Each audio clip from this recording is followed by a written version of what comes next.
बुरे वक्त में भी किसी के सामने झुकना नहीं चाहिए। हम सभी का ही जीवन कठिनाइयों से भरा पड़ा है। किसी के जीवन में अधिक मुश्किलें होती है तो किसी के जीवन में कुछ कम, लेकिन ऐसा कोई नहीं जिसे मुश्किलों का सामना न करना पड़ा हो। लेकिन यह जरूरी ही है कि अगर किसी के पास अच्छे समय के बाद कभी बुरा वक्त आ भी जाए तो वह बुरा वक्त जल्द ही टल जाएगा। हम सभी जानते हैं कि मुश्किलें और शोहरत दोनों में से कुछ नहीं टिकने वाला। अगर आज किसी के पास धन दौलत है तो ऐसा भी हो सकता है कि कल उसके पास न हो और उसके बाद फिर से वह मेहनत करके अपना अच्छा वक्त वापस ला सकता है। लेकिन इस समय में एक बात ध्यान रखने वाली है, भले ही बुरा वक्त अगर कभी आ भी जाए तो भी हमें जीवन में हार नहीं माननी चाहिए और नहीं किसी के सामने झुकना चाहिए या किसी अन्य से मदद मांगनी चाहिए, क्योंकि बुरा वक्त तो कुछ समय के लिए आता है, लेकिन अगर हम किसी के सामने झुककर उससे भीख मांगने लग जाएं,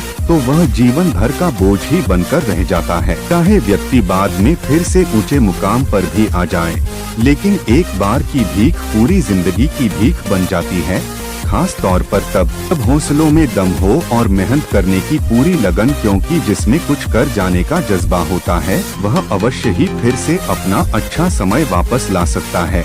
लेकिन अगर वह किसी के सामने झुककर उससे भीख मांगे कि मेरी मदद कर दो, तो वह पूरे जीवन के लिए श्राप बनकर रह जाएगा, क्योंकि जिससे हमें मांगना पड़े वह तो हमारा अपना हो ही नहीं सकता और फिर बाद में सभी को कहता फिरेगा कि उस समय में मैंने इस व्यक्ति की मदद की थी। आज यह जो भी है सिर्फ मेरी वजह से। और अगर हम अपनों की बात करें तो हमें कभी भी अपनों से मांगना नहीं पड़ता। अगर कोई सच में किसी का सच्चा दोस्त या मददगार है तो वह अपने आप मुश्किल में पड़े अपने साथी की सहायता करेगा। इसीलिए जिसके हौसले बुलंद हो उसे मुश्किल समय में भी किसी के सामने झुककर भीख नहीं मांगनी चाहिए। भी तो कबीर जी भी कह गए कि मांगन मरण समान, मति मांगो कोई भीख, मांगन ते मरना भला। यह सतगुरु की सीख, अर्थ मांगना मरने के समान है। कभी भी किसी से भीख नहीं मांगनी चाहिए, मांगने से भला तो मर जाना चाहिए, यही सच्चे गुरु कहते हैं। अब कबीर जी कहते हैं कि किसी से कभी भी भीख नहीं मांगनी, ये भीख मांगने से अच्छा तो मर जाना ही है। कबीर जी ने इसलिए कहा ताकि मनुष्य सिर्फ पुरुषार्थ करे, कर्म करे, मेहनत करे, लेकिन कभी भी किसी से कुछ मांगे न, कि अगर एक बार किसी से कुछ मांग लिया तो वह व्यक्ति देने वाले का दास बनकर रह जाता है। बाद में अगर कभी वह ऊंचे मुकाम पर पहुंच भी जाए तब भी वह उसके सामने झुका ही रहता है जिसने पहले भीख में कुछ दिया था। लिए कभी भी भीख नहीं मांगनी, ये बल्कि मेहनत करके अपना कमाकर खाना चाहिए।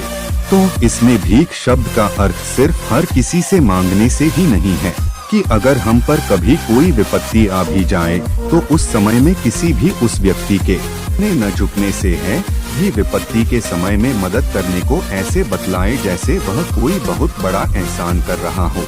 रखिए बुरा वक्त हर एक का कभी न भी आता ही है और बाद में अच्छा समय फिर से आ जाएगा, लेकिन इस बुरे वक्त में किसी के सामने झुक गए और वो भी उसके सामने जो जिंदगी भर सुनाता रहे, तो इससे बेहतर तो मर जाना ही है। लेकिन फिर भी मरना क्यों? मेहनत करो और फिर से अपनी सफलता वापस ले आओ, लेकिन कभी भी किसी के सामने झुको मत, क्योंकि मांगना तो सिर्फ एक या दो बार का होगा, लेकिन झुकना जीवन भर का बन जाएगा। इसलिए समय चाहे जैसा भी हो, हम सभी को धीरज और अपने आप पर भरोसा रखना चाहिए। जो मेहनत करते हैं और जिन्हें अपने आप पर विश्वास है वह एक बात हमेशा याद रखे, अगर अच्छे समय के बाद बुरा से आया है तो उस बुरे वक्त के बाद अच्छा वक्त भी जरूर आएगा। दोस्तों, अगर आपको हमारी कहानी को पसंद है तो मैं और आप बेहतर कहानियां देखना चाहते हैं तो हमारे चैनल को सब्सक्राइब करें।